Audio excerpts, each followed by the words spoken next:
আমরা কথা বলছি ইয়েভগেনি আলেক্সাইজেভিচ ফেদোরভের সঙ্গে, যিনি রাশিয়ান সেনাবাহিনীর কর্নেল, রাশিয়ান পার্লামেন্টের নিম্নকক্ষের ডেপুটি, অর্থনীতিতে প্রার্থী, রাশিয়ান ফেডারেশনের প্রকৃত রাষ্ট্রীয় উপদেষ্টা এবং বাজেট ও কর সংক্রান্ত কমিটির সদস্য। আপনি দাবি করছেন যুক্তরাষ্ট্র ও রাশিয়ার মধ্যে বিরোধ মেটানোর জন্য রাশিয়ার কাছে গ্রহণযোগ্য বিকল্পগুলোর একটি হচ্ছে পারমাণবিক অস্ত্রের ব্যবহার।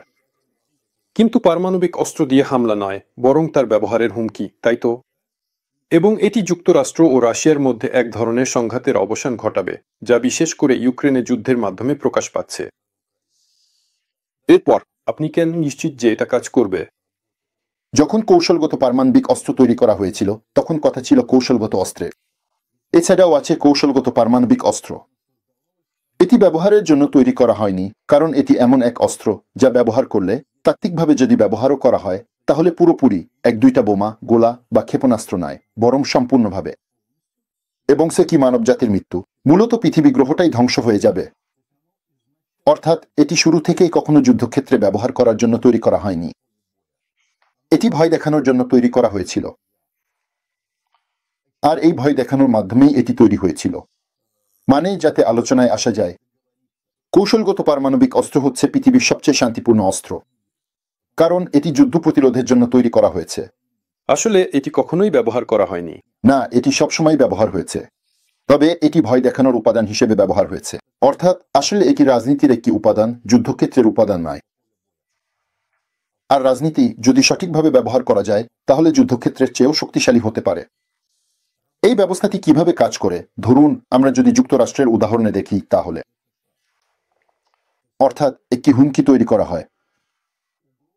হুমকিটা বাস্তব, অর্থাৎ এই হুমকির তথ্যকে সেন্সর করা, মানে হুমকির তথ্য ছড়াতে না দেওয়া সম্ভব নয়, কারণ বিশেষ করে আধুনিক সমাজে এটি ছড়িয়ে পড়ে সেই সব মানুষের মধ্যে যারা ব্যক্তিগতভাবে এই হুমকি অনুভব করে।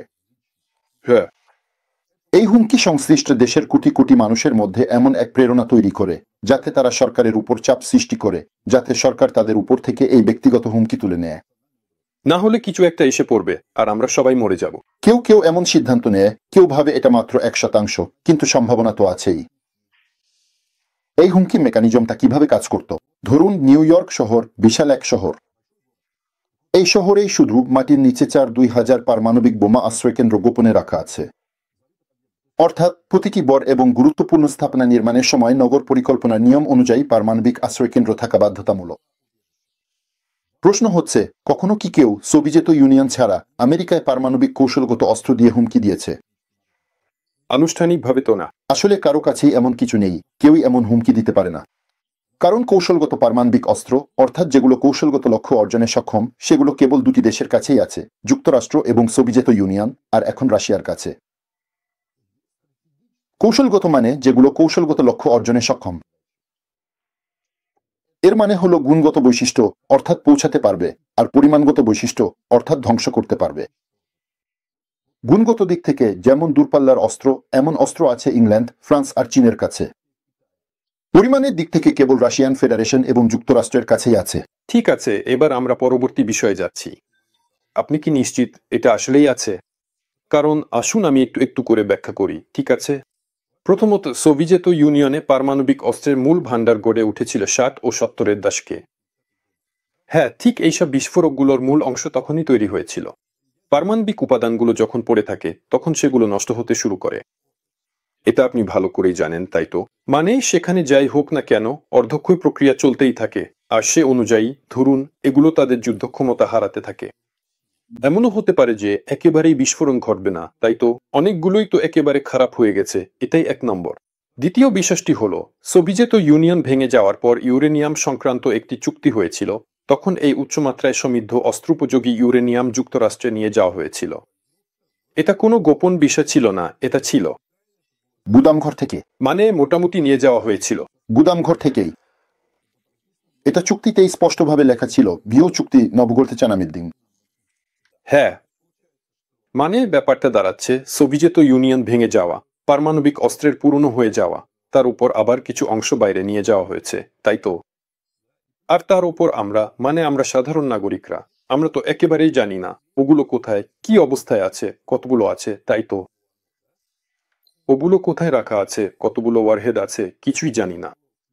মানে আমাদের কাছে কিছু নির্দিষ্ট সংখ্যা আছে যেগুলো হয়তো প্রেসিডেন্ট বলতে পারেন, হয়তো প্রতিরক্ষা মন্ত্রণালয় বলতে পারে, কিন্তু আমরা জানি না ওগুলো সত্যি না মিথ্যা। আমরা যাচাই করতে পারি না। আমরা রাশিয়ানরা যাচাই করতে পারি না যুক্তরাষ্ট্রের কাছে কতগুলো ওয়ারহেড আছে, আর ওরাও আমাদের তা জানতে পারে না, তাই তো? মানে এটা একদম অন্ধকারে খেলা। আপনি কি নিশ্চিত রাশিয়ার কাছে আদৌ পারমাণবিক অস্ত্র আছে?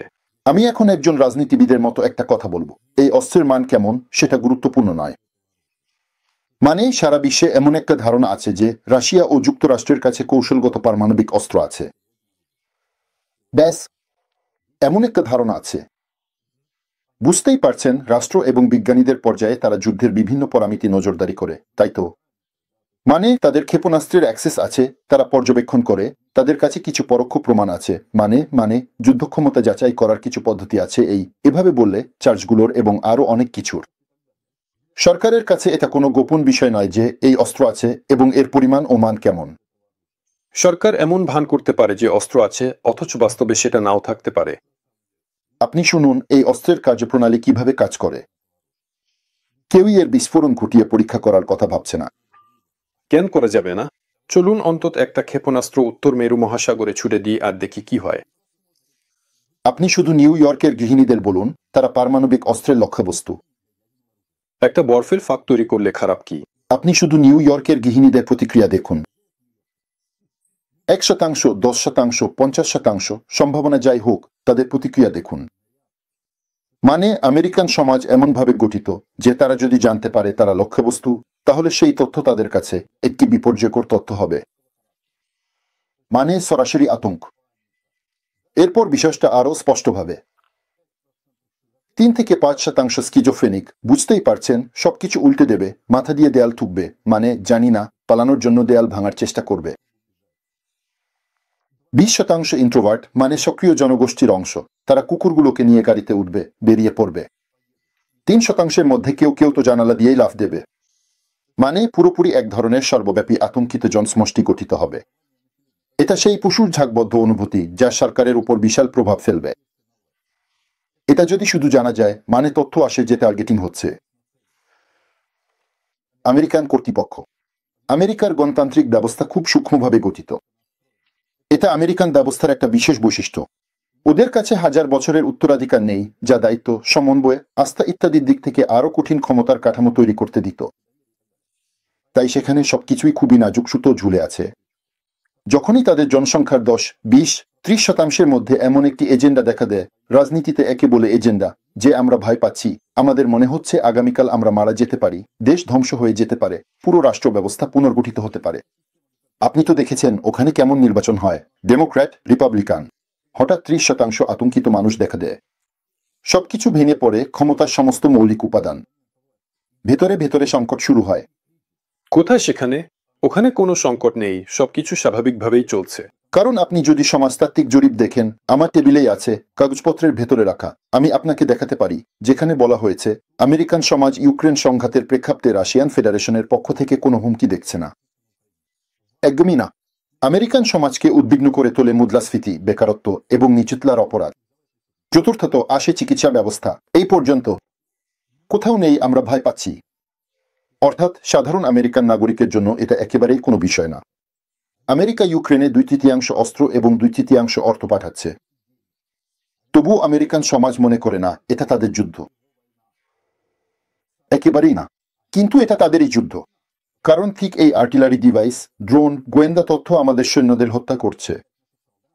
অর্থাৎ এটা আমেরিকার যুদ্ধ। কিন্তু আমেরিকানদের দৃষ্টিভঙ্গিতে এমনটা নেই।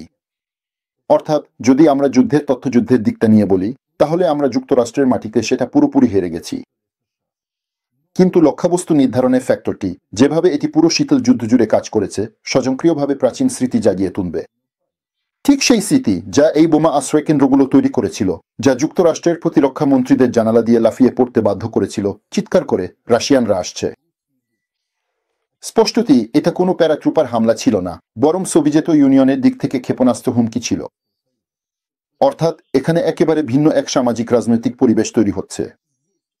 আর এই পরিবেশটাই আসলে পারমাণবিক প্রতিরোধের মূল যন্ত্র, কোনো বিস্ফোরণ বা হামলা বা অন্য কিছু নয়। এইভাবেই এটা কাজ করে। এটাই বেশিরভাগ মানুষের বিশ্বাস ছিল। আসলে আমিও ঠিক এটাই ভাবতাম যখন 2012 সালে প্রথমবার আপনার কাছে এসেছিলাম। আমি পুরোপুরি নিশ্চিত ছিলাম রাশিয়ার উপর কেউ আক্রমণ করবে না, যেমনটা সব রাশিয়ান নাগরিকই ভাবে, কারণ রাশিয়ার কাছে পারমাণবিক অস্ত্র আছে এবং শক্তিশালী সেনাবাহিনীও আছে।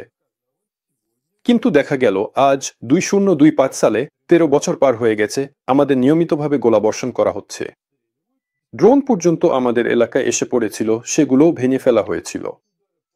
সেনাঘাঁটি, তেল ডিপো, সামরিক কারখানা, আরও অনেক জায়গায় হামলা চালানো হচ্ছে, সবকিছুতেই।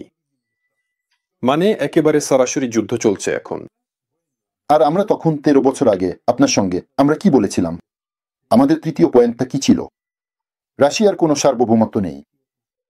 মানে এসব কিছুই আমাদের নিয়ে নয়।